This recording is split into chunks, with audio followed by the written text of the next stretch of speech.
Hello, my name is Iyad Esmail. This is for Intercultural Communication. Inquiring minds want to know. My question I've been given is why is it that white people don't join gangs? My first source is from ojjdp.ojp.gov, and it states Hispanic and African American gangs are bigger and have more members. And with the stats shown, it'll show you that there are definitely a substantial amount more African American and Hispanic gangs than Caucasian. The Hispanic gangs are at 44% of the majority, and African Americans are at 35%. Caucasians are at 14%. Asians are at 5%, and other at 2%.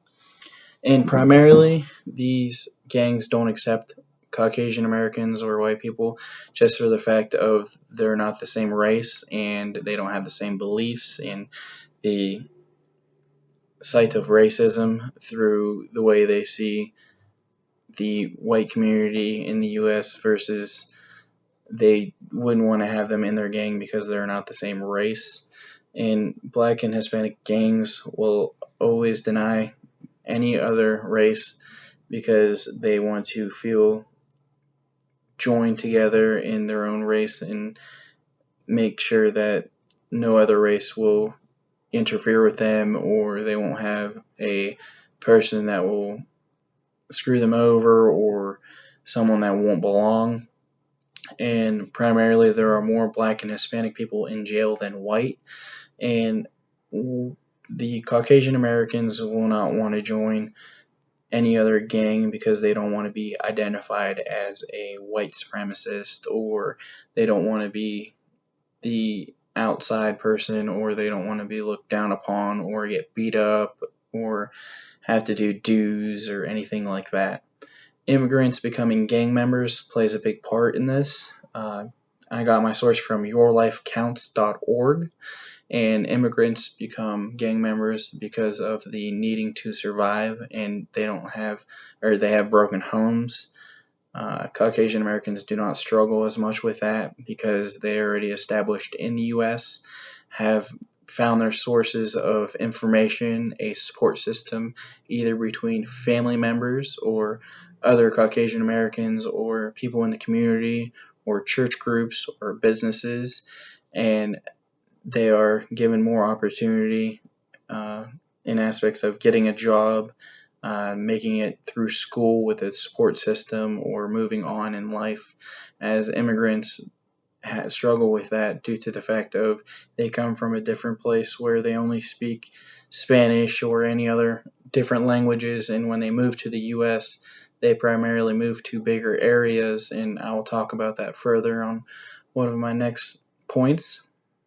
And with the less struggle, there's no need for Caucasian Americans to join a gang, so they won't feel the need to be protected or have that support system, or they live in a better area, or the poverty levels aren't as bad in those areas. The next topic I'm going to talk about is high school and people in high school that join gangs. In my source, I've gotten that from nces.ed.gov. And there are more African Americans and Latino dropouts than any other race. And that has part to play with having a broken home or support system or language barriers.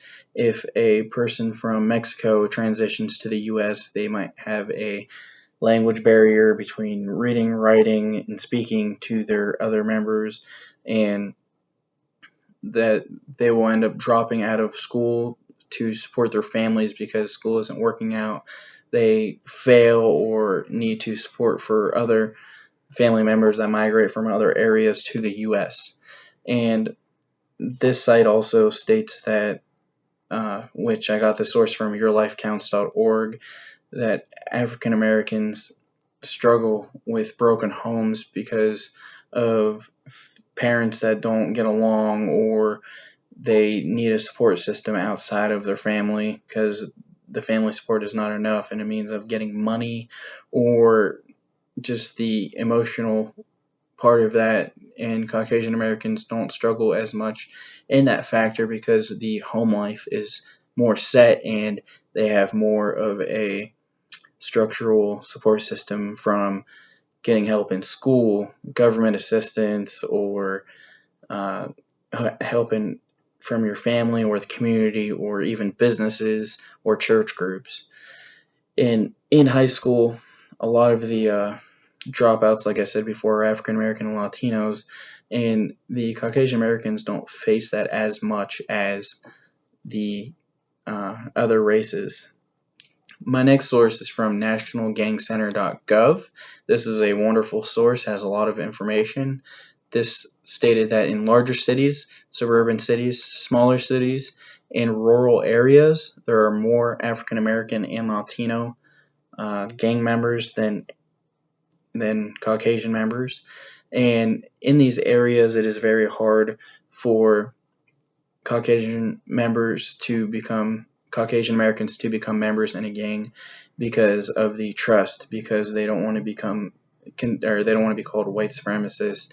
If a Caucasian American group decides to start a gang, they will be considered racist or looked down upon, or to have the struggle of other gangs that are larger, like the Caucasian and African American groups, to have a feud with one of the other groups would cause more pain than good.